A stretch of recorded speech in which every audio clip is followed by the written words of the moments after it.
Very convincing message to woo investors at the World Economic Forum in Switzerland. The annual gathering of government leaders, captains of industry and various stakeholders is taking place in the ski resort island of Davos. It comes at a time of growing turmoil in emerging markets like South Africa, linked to the dimming prospects for China. President Jacob Zuma will lead the South African delegation. The icy conditions in Davos resembling the gloomy outlook of the world economy. Investors and governments will have to confront cold truths of the situation. South Africa has led the way by appointing a ministerial committee to deal with the economic challenges. President Zuma said the team will tackle the red tape that hampers investors when doing business in South Africa. It will also ensure that there are no mixed messages on the government's economic policies, an issue supported by economists.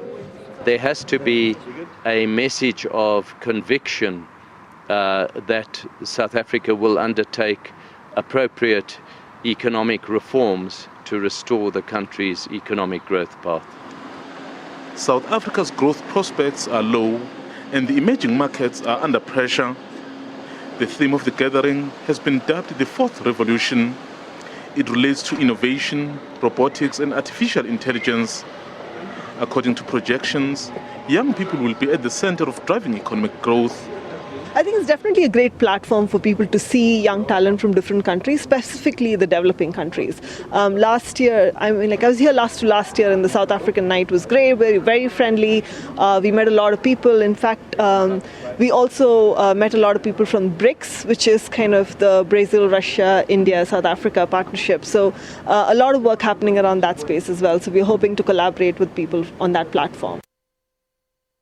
Session.